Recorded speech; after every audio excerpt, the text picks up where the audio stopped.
Welcome back to MDDC. I'm Dr. Tim Hindmarsh, host of the BS Free MD podcast. I am the MD side of this. Well, what do they? So you're what people call the real doctor.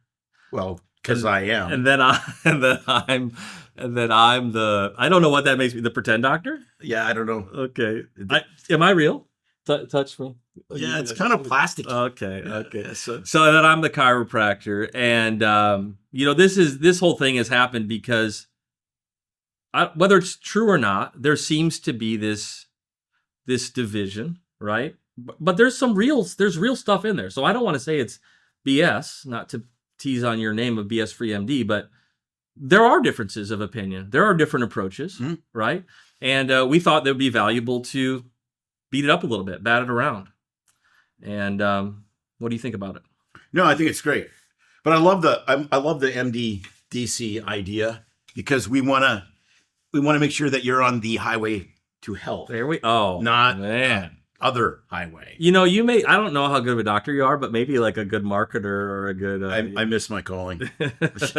Advertising, creative lying. That's what I should have done. Well, we thought we'd start off, with a mild topic, a non-controversial topic, vaccines. What do you want to know? What do you want to know? Were you vaccinated as a kid? Yeah. Okay. Typical. So I probably not many, right? There wasn't as many. Clearly, right. That would have been early 80s. I remember this story. I never thought about it, but I must have been my kindergarten shots because I was old enough to remember this, and I must have put them in my leg, and then my leg. Remember, my leg hurt. I couldn't walk. I had to put me on crutches. It wasn't the typical It wasn't the vaccine injury where you hear horrible. Right. But I remember enough of that. So I was vaccinated. I guess normally. Then the last time I got vaccinated was to go to college, and I had to get to not to Cairo, but to undergrad, and I must have had to get caught up, to go to. There was some, and we all went in this gymnasium. And, it was like military or something, just sat through the little line.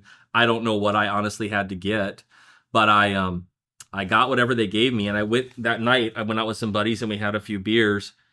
And I remember being not good, my body didn't react well, but I never thought about that. That's like hindsight. I didn't wake up the morning and go, oh, I think the jabs messed me up. I just remember I had a few beers and I felt really rough for only having a couple of beers, kind of a scenario there. Now, just to finish that, my kids, 2 kids, they've never had any vaccines of any sort. So does chiropractic school, because most chiropractors that I know or have interviewed, interacted with, would be in the quote anti-vax camp. Yeah. Do they teach that in chiropractic school, or is it just completely ignored? No, they would. I would say where I went to was Northwestern up in Minnesota, and it's considered more of a medical leaning chiropractic school. That school actually taught you taught to get vaccinated. Okay. Yeah. So I actually had debates with my professor, who happened to be a master's in public health professor from the University of Minnesota, who was our professor, would come over adjunct. And I debated him. I was raised my hands like, well, what about this? What about this? And he was a real arrogant guy. Anyway, but they were teaching we weren't going to be giving them, so we didn't have to learn it like that, right? But they would say, here they are, and here's what they did. Just kind of your typical medical, I guess, leaning maybe towards medical freedom of choice. But the clinic there at the school was requiring vaccines and requiring, I think, even the COVID jabs and things like that. So recently offering flu shots on campus, things like that. So I think most of them. So I would say there's that. Now, but chiropractic's been, anti-vaccine. I shouldn't put that on the profession. Chiropractors have been speaking out against vaccines from the very beginning of our profession. We've been speaking out about fluoride. We spoke out about vaccines. So that's not new to some segment of our profession. And then there's ones that, certainly do. But you tend to find more of them in the holistic. Okay, so how about you? Or did you have another question to that? No, I mean, I got whatever I had to get. In Canada, it was a little different. They did it through the school system. Literally. Mm-hmm. So public health and the school system were married. You go get it at school? At school. Okay.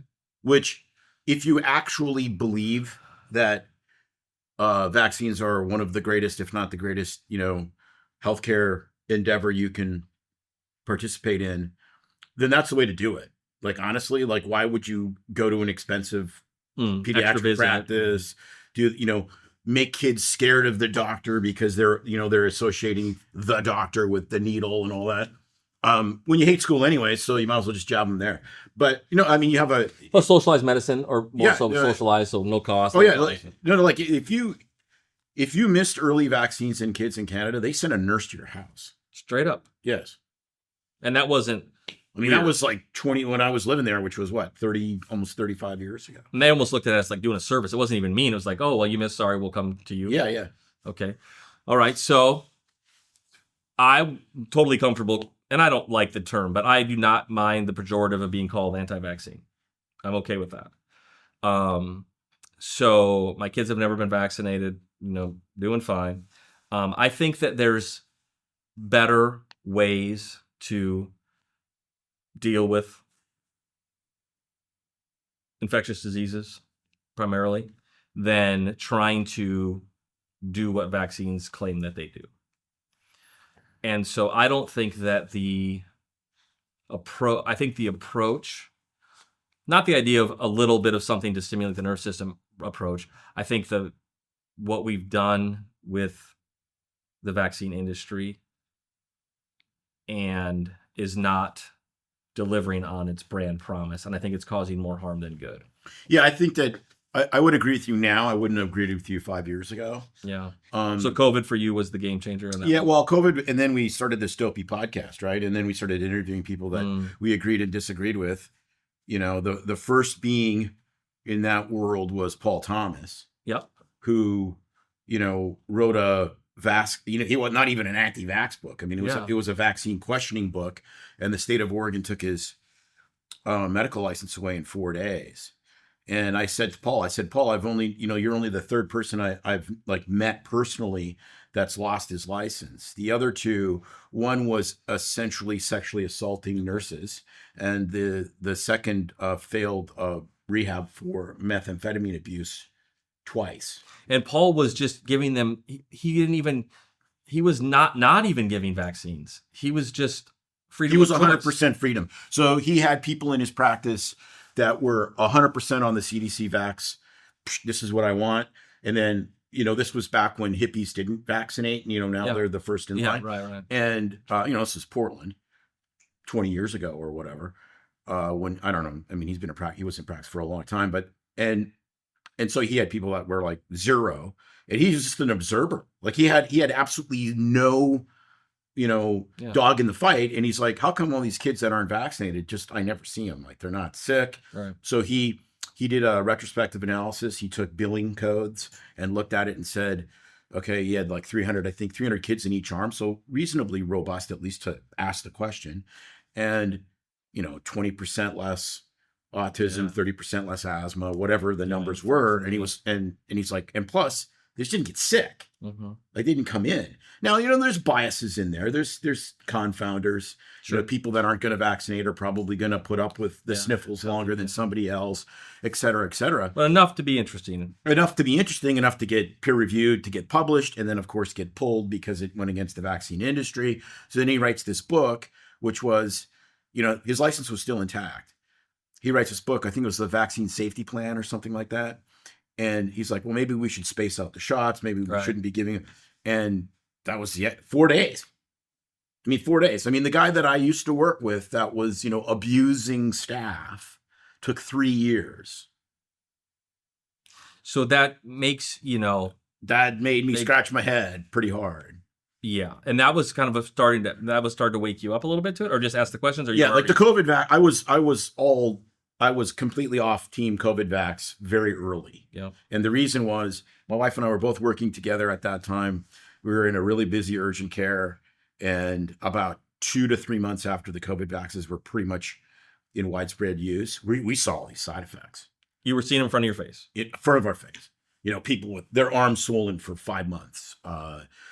my wife had a POTS syndrome. She had a myocarditis. I mean, and this is, these are in practices where we're seeing 25 to 30 patients a day. Okay. So busy, but not completely ridiculous. And, we'd go to our colleagues and be like, there's only been one parameter that's changed. And they're like, oh, well, it can't be that. Well, what do you mean it can't be that? It's like, yeah, why not? Why can't it be that? Why can't it be that? Yeah. I mean, it could be anything. Right. And this is the parameter that changed. We should at least ask the question. And then, then I started getting censored for stuff, people we would interview on our podcast. And I'm like, okay, hang on here. I consider myself, and I still kind of do, because I think that there is some place for vaccination, actually. Mostly agnostic, because the data just isn't there. So I don't know. I can't. I don't believe in mandated vaccines. Yeah, I don't have enough data to be completely pro or completely con. Okay. And so that kind of puts me in this agnostic category, which means you need to ask questions to get answers. We can't even ask the question without getting censored. And I'm like, oh, if you can't ask the question, even if the question is completely nuts, and that's what drove me completely crazy with regards to the COVID narrative stuff, is they would censor crazy people and they'd censor sensible people. And I'm like, no, if you really think Peter McCullough is crazy, turn the volume up on crazy and show how crazy it is. And then he just ceases to be a problem. When you censor people, then everyone logically goes, okay, well, they must be right, because why are they censoring? Right. And I think that, I don't agree 100% with everything that Peter says, but I agree with most of it. Sure. I mean, we've both interviewed him and, think he's a reputable guy. When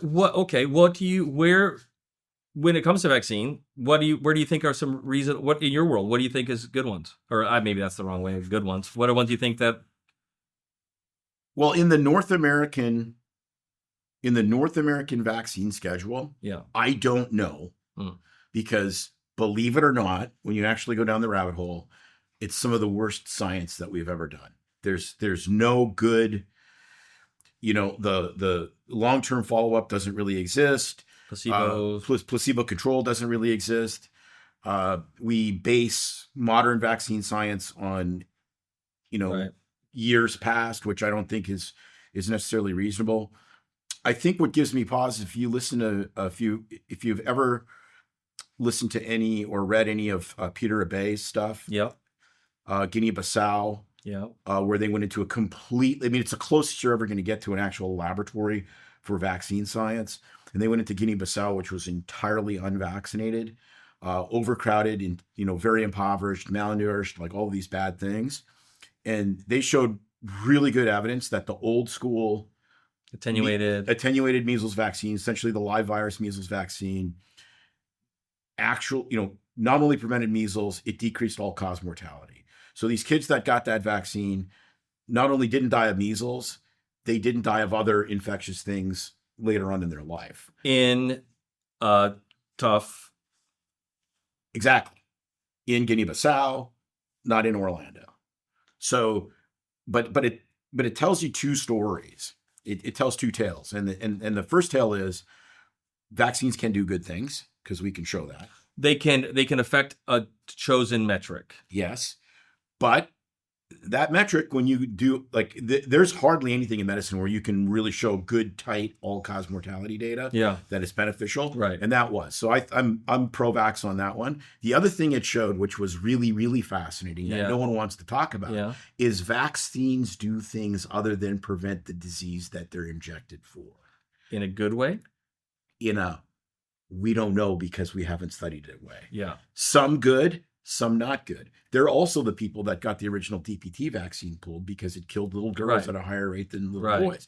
So these guys are, again, they're from Denmark, no dog in the fight kind of thing.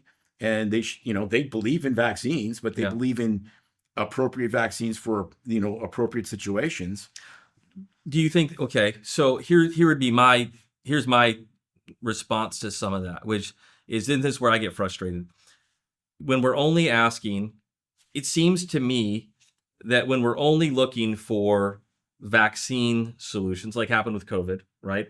Or like with the doctored book we were talking about a little bit earlier on the last episode about, if we're only trying to find drugs to address amyloid plaques that we're not even sure if that's the cause, and we're spending, hundreds of millions of dollars to find that. This is where I get frustrated. And the holistic side, it's like, it feels like the only option seems to be, should I get vaxxed or not? COVID is a great example of that, right? Where the only option is, the propaganda is trying to say it's get vaxxed or die, right? Or Right. if the measles, it's not even a measles outbreak. The cases of, the whatever you want to call what's going on right now, a few hundred cases I think we're at. Is that in U.S. right now for measles?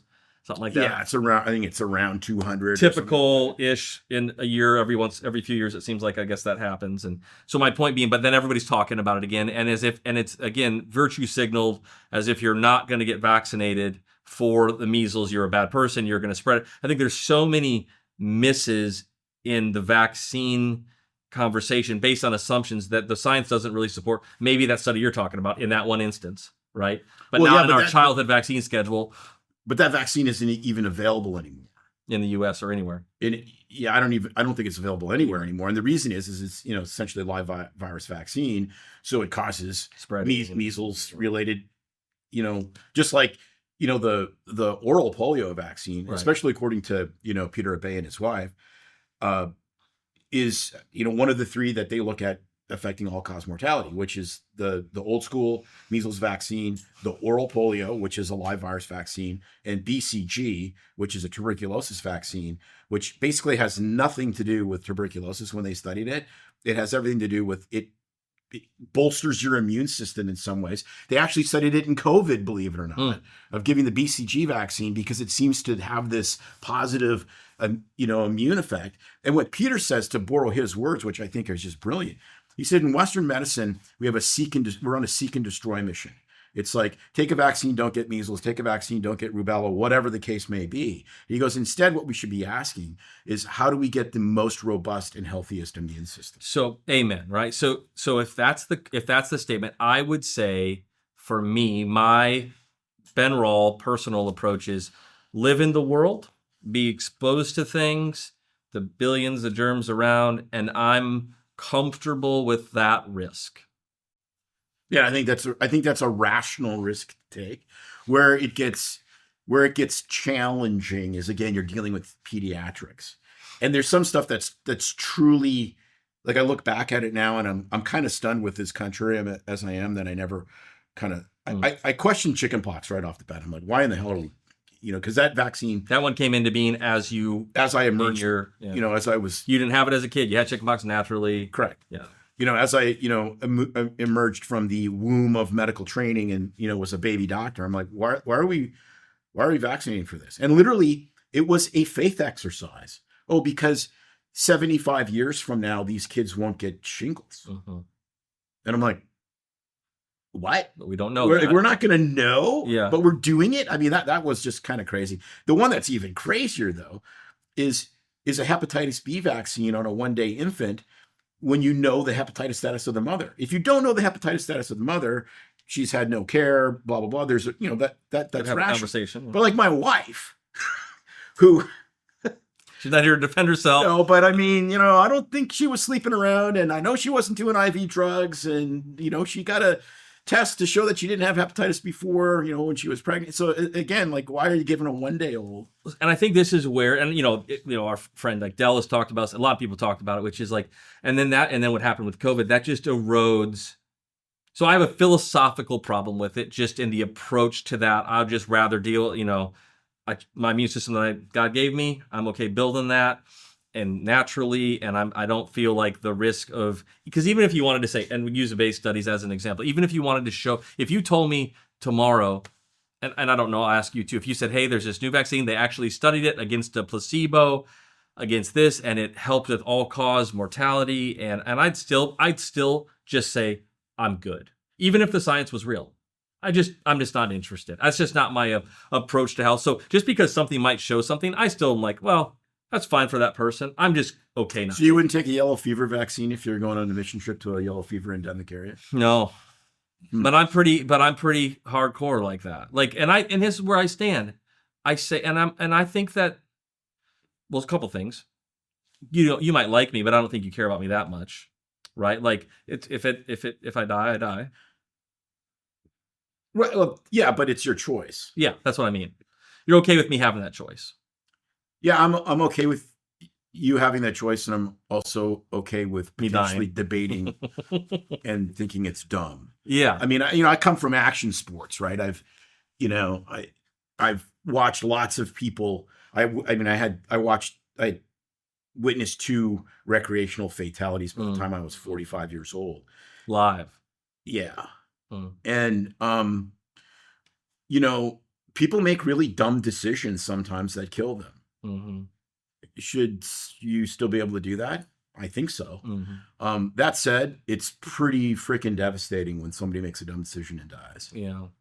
So, that said, I wrote a Substack on this. I thought diets were the cultiest thing in healthcare. People don't say I eat a carnivore diet. They say I am carnivore, right? Yeah.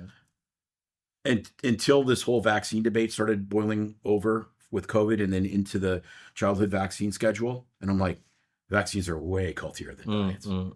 Because like the irrational freak attacks that people on my allopathic side of the fence have, right? It's just 8 cases in Fort Lauderdale of measles, and I'm getting texts from my colleagues, I hate Florida, and I'm like, okay, go to Oregon, see how you like that. And it's just irrational. It's completely irrational. Yeah. I mean, how can you? This is the one that gets me. If you went into a doctor's lounge, or you had a doctor's conference, physician conference, and you said, we're going to spend an hour talking about the appropriate use of antibiotics and how we should use less antibiotics and how veterinary medicine needs to get their heads in the game and stop prescribing to the entire herd and don't give antibiotics for a cold and blah, blah, blah. You will be lauded as a hero. Okay. If you had that same conversation and saying, you know what? I think we need to question vaccines and ask whether we're doing the right thing, the right way, with the right schedule, you will be like Joan of Arc burned at the stake. Right now, currently. Yes. And I'm like, even looking at what some of the things the questions Bobby's asking. It's just the questions.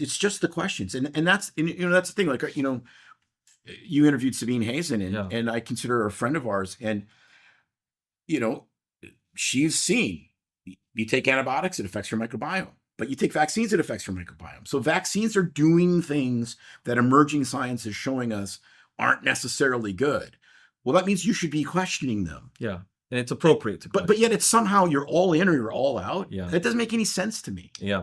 So I would say, and I agree. And so you may use that yellow fever one as an example. Like, you might look at that and say, that's dumb.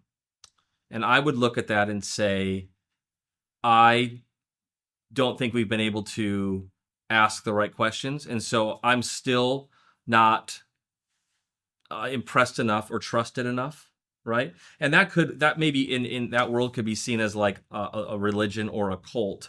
And also, I just don't think that, I think that the time and money and energy, just like we do with the COVID jab, one of the things that probably endeared me to you the most, this isn't very debate, we aren't being mean to each other yet, but is when you said the whole COVID, and you can correct this if you want to say this differently, but you said, if you look at the whole response that we did in America with COVID, we would have been better off doing nothing. It would have been worse. Okay. If the lockdowns, all the stuff that we did, right? The way that we did that, if we would have just gone along as business as usual, people would have died and all that kind of stuff, right? But it wouldn't have been worse. All right. And you can caveat that if you want to, but I look at that and I think, I agree with you. I think it's actually a brilliant statement that necessitates a lot of questions to, holy smokes, how is that possible that we invested trillions of dollars into that, doing all the stuff that we did, and we would have been equally-ish as good if we would have done nothing? I think that is I don't know how a little country doctor like you could come up with such a smart question, because that teases out a lot of stuff, Doc. Yeah, I mean, it's an opinion, because we don't have another world in another parallel universe that Fair. I don't write for Marvel. Right. Oh, we're lazy. We're just going to make another. Okay, sorry, that's a digression. But it's like, it's hard to believe that that's not the case, though. That if you would have just done nothing, Okay, what would have happened? Well, I mean, you would have still had some people with comorbidities and whatever that would have passed away. You would have got hurt. You would have got natural herd immunity rapidly. Yeah. Because as that virus is very tiny, mutates quickly, it's going to run through the system rapidly, and yeah, Not I the think economic implications, not the social challenges not of the deaths of despair. Yeah. I think. I mean, that's my opinion. You can refute it. Fauci can get all upset about it. I don't really care. So I look at that and I think I just think, man, there's other approaches that we can take that are more holistic minded. I don't just mean in the crunchy holistic. I mean taking into account all of the different variables and saying it's not the stupidest thing to think about, because we're sitting in that place and there's been some good research coming out about measles now again, American measles, if you will, right? That we're in that we've lost enough generations of vaccinated people, meaning only vaccinated people, that we've lost that immunity that pre-whatever, 1955 or whatever they say, and I don't think that that's all good news. No, I think, when one of my friends wrote a Substack and about that, and it's like, I think it's very foolish to think that, 2025 measles is 1955 measles. I don't think it is. And I don't know that it's because measles mutates, because measles is a pretty gigantic virus as viruses go. So, you flip a couple base pairs, it's not going to make much difference in what it does. But because we have this completely different immune pressure, because we've essentially made people dependent on the vaccines. Yeah. And so you don't have, mothers with robust breast milk that has natural immunity in it, which is different than vaccine immunity. I mean, vaccine immunity is different than natural immunity. Yeah. There's no question about that. We completely forgot that during COVID. It just went out the window. And so, again, even members of my family, if they listen to this, are going to be like, he's lost his mind. Yeah. He's moved to Florida and is inhaling swamp gas. But I think you got to be able to question everything. I think you got to be able to question freaking germ theory. Yeah. I think we've reached the end of germ theory being this. I mean, germ theory's probably been the single medical postulate that saved the most lives and improved the lives of humanity more than anything. I don't think that there's a question of that I absolutely believe. But it also doesn't mean that it can go too far until it's like going to Vegas. It's super fun till it's not. Which is usually 2.5 days. Or we're in Orlando. It's like going to Disney. Yeah. For me, that's about an hour and a half. Yeah, it's driving through. Yeah. I'm angry before I get there. Okay, so I think this is what happens, Doc, right? We get in these, I don't even know if the word is extremes, because I don't think that has to be how it's said. But we get to these, we all understand. I think we all, now I shouldn't say we all, there's some fringe stuff out there, which I'm okay to read and think about sometimes, right? There's other factors that can affect our resiliency, right? They can, the viruses, are there viruses? Are there not viruses? And EMF, okay, I like to talk about it, right? But I think through, we can understand that I can get sick and then, that can have an impact on you, right? Right. So if that's being said, however, to your point, I think you mentioned this earlier, we've then, that belief in the germ theory to this, we got to get rid of all the germs, and all germs are bad, and they're the enemy, and we need to make things to treat them or against them or to get rid of them or to clean them or to take if we think we got them. That has ran its course and created enough of other problems, and even in just the way we think about our health, that it's now we've lost some of the gains. We've lost, it's created just a medical approach that's that war metaphor all the time, which is beat these bad guys, and it's changed how we look at health. Well, think of it this way: if you're depressed, you get an antidepressant. They call it that. If you have an infection, you get an antibiotic. If you're anxious, you get an anxiolytic or an anti-anxiety medicine. So there is sort of this military footing from a philosophical perspective that allopathic medicine sits on. Whereas... And they believe that word means it does that. Correct, absolutely. You know, Well, no, and then you get the ultimate corruption where you add the financial, the corporate, the marketing arm to that, and now it's like Roger does such a good job, McFillan, on understanding the mental health world of that, right? Yes. Just because they call it antidepressant doesn't mean it's an antidepressant.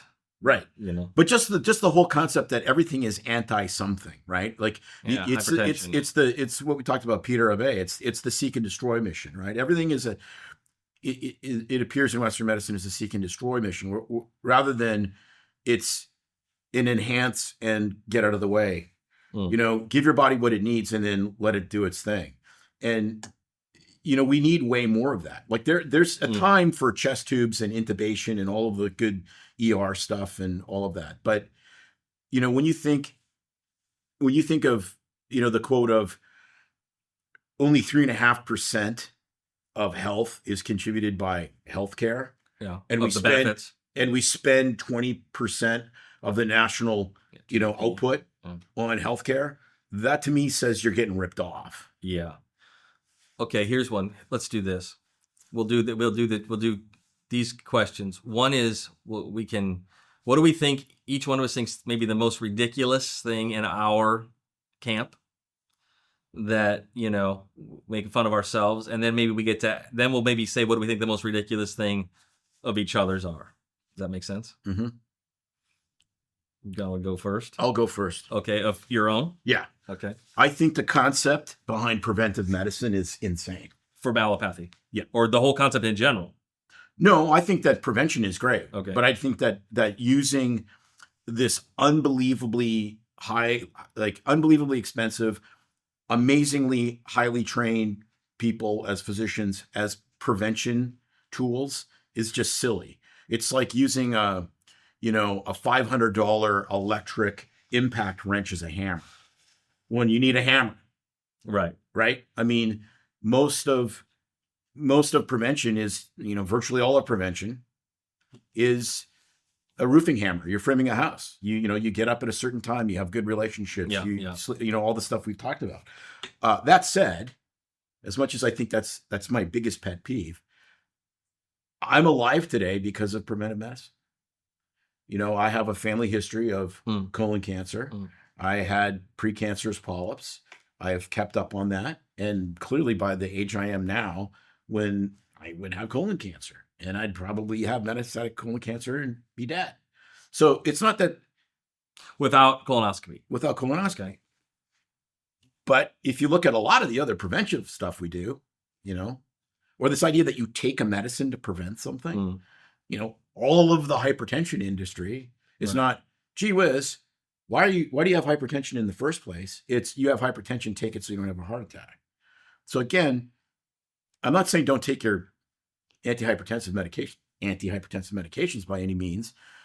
I am questioning why we don't ask the other questions though. On, is there another way to do this? Yeah. Is there a way that's better? Is there a way that enhances my total health rather than makes me broke, makes me like we're broken enough as a society. I don't need to, this whole idea of going to the doctor is just like, I'm broken, fix me. Yeah. And part of that has always bugged me. Mm-hmm. Yeah. What about you? What do you think is the biggest irritation in the holistic world, let's say? Yeah. Well, and this will probably be controversial. I'll make some enemies on this one.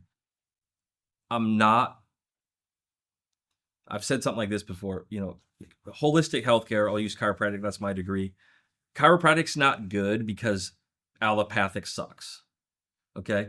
That's not a good way to build your... Right. You know what I mean? Like, it's not like they're terrible and doesn't work, come to me.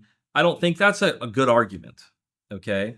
I do that, but I mean, like, I don't think that could be the totality. So what I'm frustrated with in my profession right now is this really bougie, high-end, you kind of alluded to it, ironically, in your one. So you're seeing these clinics come up where get a $25,000 body scan. We're going to look at every cell, you know what I mean, right? And we're going to give you 8 million vitamins, and you do this every 6 months. I really get frustrated because it tells this story to people. The average person, just, 99% of people out there that can't afford that, can't do that, that are just living, that if they don't have access to that, almost the same, ironically, the same statement, which is you're broken. If you can't get enough holistic healthcare and have your whole team of, super gurus around you, then you're, I guess, screwed. Right. And if you can't, you got to, you're going to come to see me. Well, you better bring your 10 grand or your whatever and this and that. And I look at that and I go, man, that stops people. So it's created this in many ways. Dr. Bruce Lipton used to say this. So he said, medicine's going to become more like holistic healthcare. Chiropractic world or holistic is going to become more medicalized because we think we need more. Right? Take this, because that validates our necessity. Right? You've got low D, take D. You've got high this, take this for this, take this for this. And we've become medically minded, holistic practitioners. And since we're outside of the system, we get into this niche, bougie, I'm going to reverse your disease, pay me because I'm so smart about holistic healthcare. And I feel like that has been detrimental. What do you think about that? No, I agree. And it gets me to my biggest pet peeve about. Oh, okay. Mine? About chiropractors, which is. Chiropractors or holistic or chiropractic? No, I know chiropractors. This one I'm going to go. This is just for me? Which is, it really bugged me the beginning. I won't mention names. Yeah. But at the middle of COVID, and you get these guys that are super outspoken and I'm doctor this, I'm doctor that. And I'm like, you're a doctor of what? Okay. And you never hear that. It's sort of like they hide behind the fact that they have a doctor in chiropractic, which is perfectly acceptable. Right. But then, and so there's sort of a little bit of a kind of a deception by not really saying it. And then they're telling you what medicine supplements and blah, blah, blah that you should take. And I'm like, dude, you don't have a license to prescribe medication. For COVID. Yeah, for anything. Yeah. Okay. It's like, don't tell me. Like I prescribed hundreds of thousands of medications, and lots of them I would never prescribe again. But at least I was at the end of the stick. I was at the tip of the spear. My license, my livelihood, my legal obligations to my patients are there when I write that prescription. So it's super easy for some guy that's never written a prescription to like tell my patients what they should and shouldn't take. Gotcha. And I'm like, no, I don't buy that one. That one's like, stay in your lane. Stay in your lane. That's your biggest pet peeve. That was my It's kind of so. I just want you to. Can you just flesh this out a little bit more? I genuinely mean this. So and you're talking even nutraceuticals. You weren't even talking prescriptions, or were you talking specifically? Mostly prescriptions. Like, don't take this prescription. Don't some drug. Yeah, but then it usually ends with the guy having a whole bunch of supplements with their name on it that they're selling, right? Which is exactly what you're. Yeah. Okay. And I agree. What do you not like about? Well, there's lots. We probably agree. Well, what's the biggest pet peeve? I think the biggest pet peeve is, and you're right, there's probably a lot. And this is so I want to almost pick a specific one so this doesn't sound as almost like, when you're in an interview and they say, tell me your worst attribute. I just care too much. I work too hard. I think, but to go generic, it's what it's done to the medicalization of people. How you guys, right, have made people think about their health, scared us out of our own bodies. Direct to consumer, like you were talking about earlier. So I would probably say that the profession you guys have allowed, I'll say it like this, you've allowed yourselves to become, pill pushers. Mm-hmm. And you got your schools infiltrated by pharma. I don't know, however it all works, right? Your science, your journals, and yet you hold yourselves out as the be all end all of all health. Not you, right? The profession. No, you're stupid if you remember that. Have you ever heard of the Eisenberg study? You ever heard of that one? It's I believe it was Harvard, and the story was that he was sitting in Harvard and he's looking out of his window and there's like an acupuncture clinic out there. And he's like, I don't understand why people would go. And he said, I'm watching people go in and out of this place all day long, using their own money, cash. Why? It's Harvard. They could come over here, yet they're over there. So he's like, they must be stupid. That's what he figured. Okay. So he did a study and he found out they actually were higher educated than the typical other patient, right? These were not idiots. These were college graduates, whatever it was. And he's like, how many people go and how much money do they spend? And he actually found that there's a lot of really smart people that are choosing to spend their own money in, alternative healthcare. And so I think what is frustrating is and it's probably just part of it's our own issue. Like we're held up as we're these idiots. You have it all figured out, even though, gosh, it's a hard pill to swallow, pun intended. Yeah, well, I can't disagree with that, especially when I see those idiotic Jardiance ads and they're normalizing obesity. Like where my demented brain goes is, didn't you say this, Doc? Didn't interrupt. Didn't you tell me this during COVID? Like, I thought it was you. Maybe it was Dr. Makis who said he was so disappointed on how his profession just rolled over, like with the jabs and stuff. Like nobody was like, he's like, you guys could have stopped it if you would have just said as a profession, right? Yeah, but there's reasons for that, and it's kind of this moral hazard, right? And like if you look at how many people in medicine are my age and are just fleeing, okay, because they're like, okay, I'm done with this BS. I don't want to deal with it anymore. Doctors in practice, yeah, and they're not done with the philosophical BS like the discussion we're having. They're just done with paperwork and all the bureaucratic nonsense. And you get to a point where you kind of are financially independent, and you're like, okay, well, I could make a bit. It's just not satisfying anymore, so I'm going to do something else. But then you think, okay, well, who are we graduating? And you have all these people that are, 35 to 45 years old. The average medical debt, I think, is $300,000. Okay. And you have no other skills. Like you've taken your entire young adulthood and you have focused it on this super narrow. And you're not justifying, you're just explaining why. I'm explaining why. So you have, this very focused training. You have a business degree, you can go work for Pepsi or you can go work for Apple.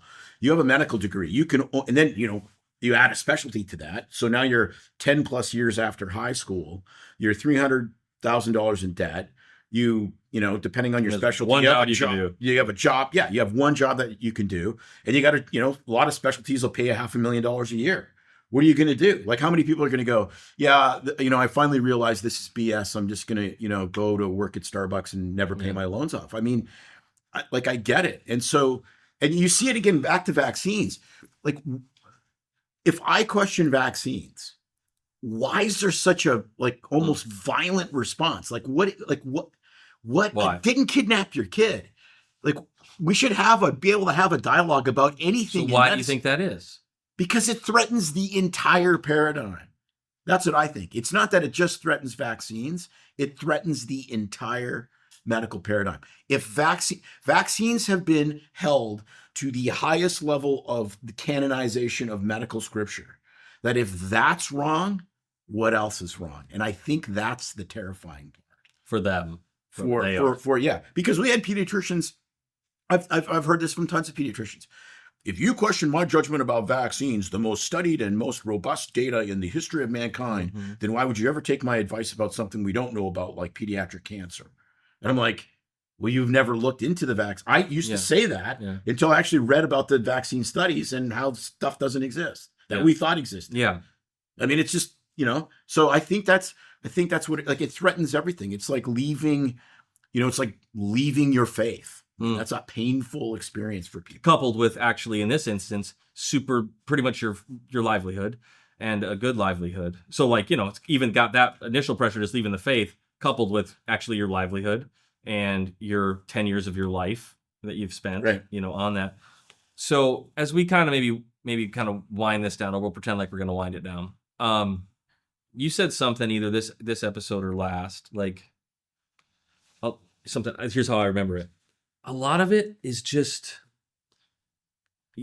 not doing nothing. I don't have a problem with that term. I practice that way. I live that way. Letting nature run its course maybe is a way of saying it, right? That's time. I remember one of my professors, he said one time, he was giving us this clinical, he's like, Pearl, he's like, okay, we're sitting there like, okay, what is it? I don't know notepad out. He's like, some people, they just need a tincture of time. I was like, buzzkill. We were waiting for the super duper, formula. And I think that sometimes well-intentioned, sometimes not, we have tried to shrink that window of the cold's going to get better, the fever's going to go away, the cut's going to, I don't know, right? Majority, pick a number, right? And then those ones that are outside of that, doc, even then could be amenable by lifestyle, right? Mm-hmm. So, all the stuff that you talk about, I talk about, on a daily basis. And actually, it's at the tips of your fingertips in today's internet, right? Now, some's BS, but you don't have to come to me to get good nutritional advice. There's a lot of good nutritional advice, right? You don't have to come to me to learn how to exercise. You can, right? There's a lot of good stuff out there. So a lot of healthcare, I don't know what the number is that we should be spending on healthcare. There was this old book, you might have read it, by Paul Zane Pilsner. It was called The Next Trillion.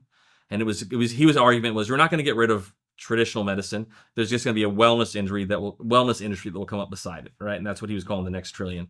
And I'm like, man, I think both industries could actually go for less. You know what I mean? I mean, Roger McFillin always talks about, like, we need less psychiatrists. We don't need as many because we've artificially inflated the need for these people to be giving these pills out. Right? Right. No, you produce customers with marketing. And so I think that we could have less healthcare in general, but both of our professions, and I'm not knocking the existence of doctors. I just mean, because at the end of the day, really, it's most of it is self-care. Mm-hmm. Holistically, and even on much of what's considered medical right now, outside of trauma. You agree with that? Oh, no, I entirely agree with that. And I think, like, absolutely most of it is self-care. But, let's be honest. Okay. Self-care is hard. It's hard to get up in the morning and, exercise until you make it a habit, which, is 6 weeks. And it's difficult to, change your diet. And it's, and then, you have this satanic temptation on the other side where it's just a pill. There's an app for that. There's always some commercial. This goes back to the heart of, what makes the U.S. economy. I mean, we're consumer-driven economy. So why wouldn't you consume more healthcare? We consume more of everything. So of course we're going to consume more healthcare. And where's with the belief, with this kind of unquestioned belief, never actually even a reflection. Did it work? Did we get healthier? Like Bobby, they're fired up because he just laid off 10 or 20,000 people or something. It's a good start. And they said, everybody's freaking out, or those, certain group of people are freaking out. And he's like, listen, and I'm paraphrasing. I mean, you've had your shot. We spend more than ever. We've only gotten sicker in this last, period of time.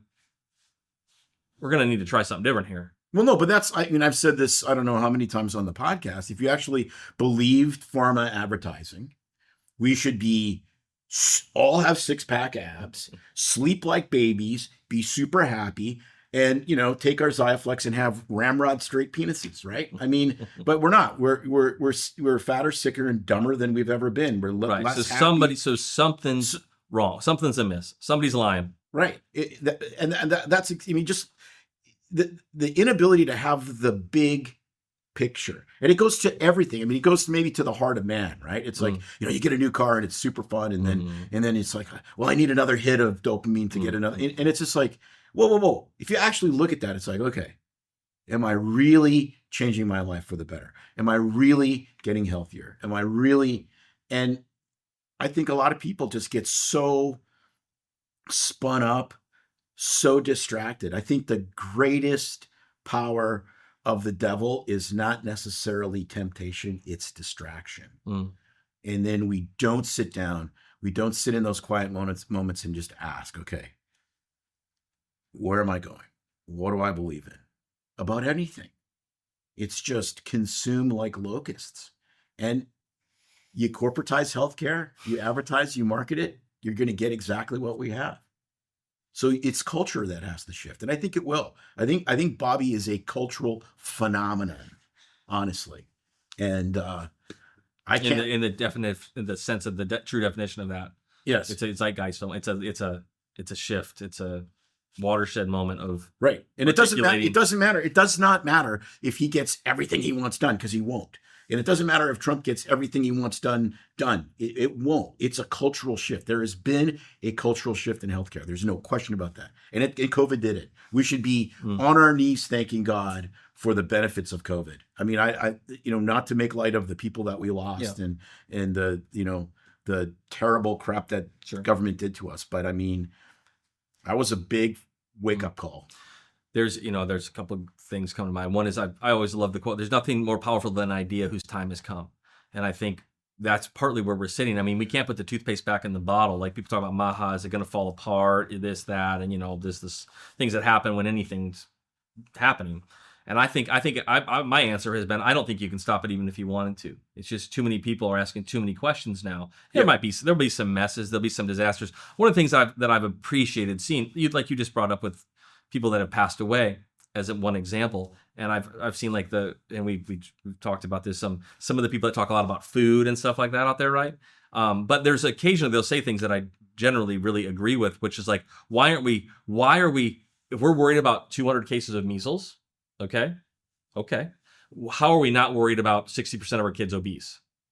Like, how is that not made right at least certainly equal time? Why are we not talking on every show about the chronic childhood diseases? Why is not every pediatrician, medical or otherwise, beating their chests for being concerned about that, right? When all they're worried about is, trying to tell everybody to get their measles vaccine. It doesn't seem to make sense to me, And I think you're seeing a lot of other people that are saying that doesn't make sense to me either. I don't care if you're a doctor or a mom or a lawyer, right? You're just going, this isn't jiving with reality. Would you go to a fat personal trainer? Not like I'm in perfect shape, but should you see a fat doctor? Should you see a morbidly obese? I mean, nothing is this says where you get yourself in trouble. Totally. Nothing says what I do doesn't work like a 300-pound physician. I had a friend one time. They had their baby, and they had the baby in the hospital. They were choosing not to vaccinate, and the doctor came in and he was really upset at them, and he was a big guy or whatever. And my friend he just kind of looked at him and he goes,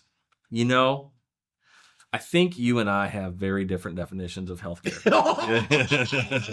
But that's kind of the case. And I guess as we close down this first episode and give us feedback, things you want us to talk about. We want to, we want to do this because we think there's meat here. There's things that people are asking. We're trying to find out, what does it look like? What is it? How do I navigate this?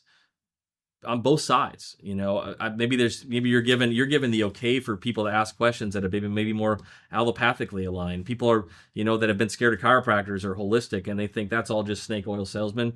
We can look at that and go, well, I never thought about that, or hey, and then everything in between. Not that we have all the answers, but send us feedback on topics or ideas or things you want or something like that. Where do you see this going? No, that's exactly where I hope it goes, because it's the dialogue, and we agree on most things, but we don't agree on everything. And I think that's perfectly. I mean, that's life. That's what makes life rich too. But we need a lot more humility in both sides. And the powers that on both sides, really. Like it's just, and again, just get away from this kind of tribal warfare stuff, because nobody has all knowledge.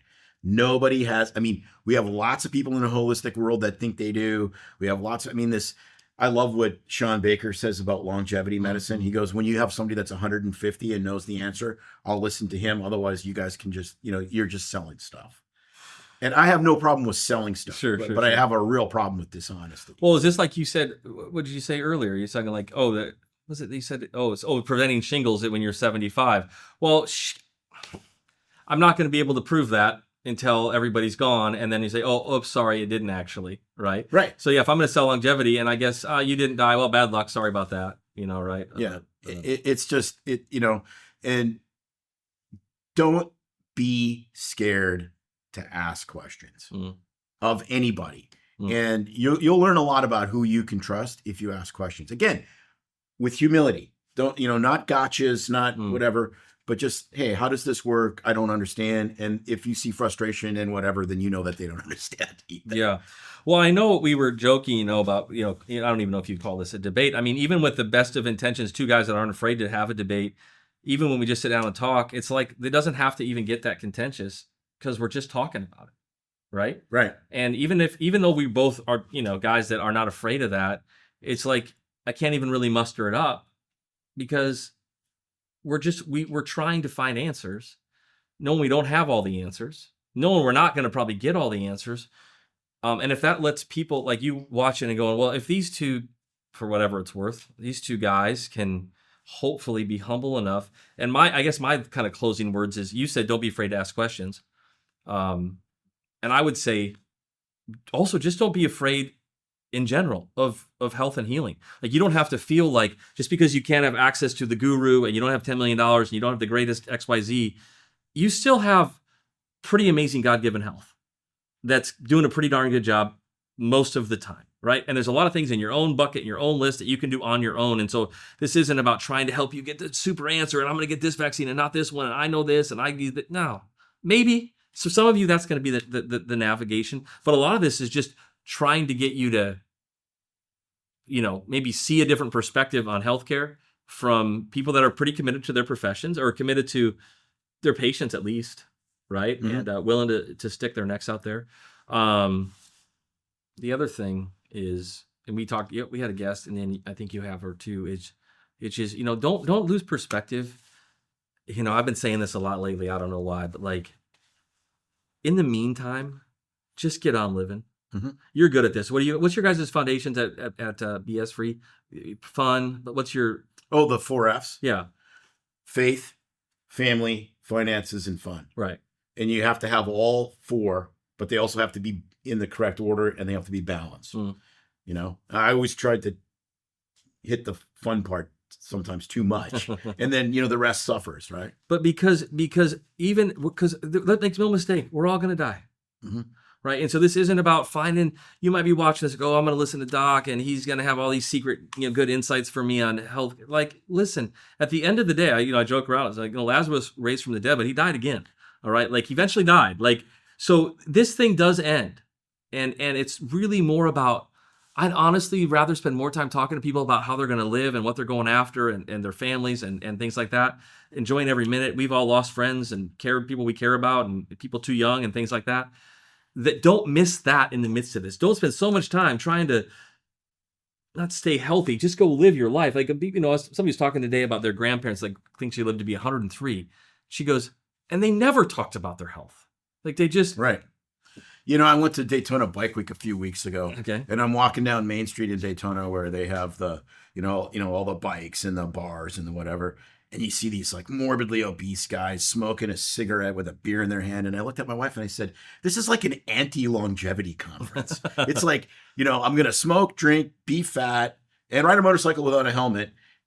And I'm like, part of it I really respect it. I'm like, at least it's honest. Yeah. It's like, I don't really give a crap, but this is and probably enjoying the heck out of it. Yeah, like that's they're in. Yeah. Are they having more fun than Brian Johnson spending $2 million so he doesn't die? Like, I mean, there's some kind of balance, right? Like you can healthcare yourself to the grave too. Mm-hmm. And there's gotta be some balance. I remember McFillin had a guest and she was talking about drinking and she's like, he's like, it's poison and there's no safe amount of alcohol. And I'm like, well, who wants to live a safe life? Not me. Then don't drive, don't walk, don't take a bath. I mean, every single thing that makes me feel alive is going to kill me. Yeah. Action sports and, there's a point where there has to be some balance. Yeah. Amen. Well, this is fun, man. Right. I think we need to keep talking about it. MDDC, we got to work on our theme song for this, right? Well, Brian Johnson lives in Sarasota. Maybe I can get him to give us the rights to Highway to Hell, and we'll change it to Highway to Health. That would be pretty cool. Yeah. Wouldn't that be cool? Yeah. Can't imagine what that would cost, but it's in the budget. Can always ask. Yeah. If we take pharma sponsorships, we can get it. That's exactly right. But, all right, brother. I've enjoyed it. Likewise. Yeah. It's no secret that medicine is a bit uptight. That's why Tim and I created BS Free MD. to mix things up a little and have fun in the process. Besides, we are having these exact same discussions all the time, so we thought we might as well invite everyone to the party. If you really like us, you can get plenty more and maybe see one of Tim's cool tattoos on our Instagram or Facebook pages at BS3MD. See you next time.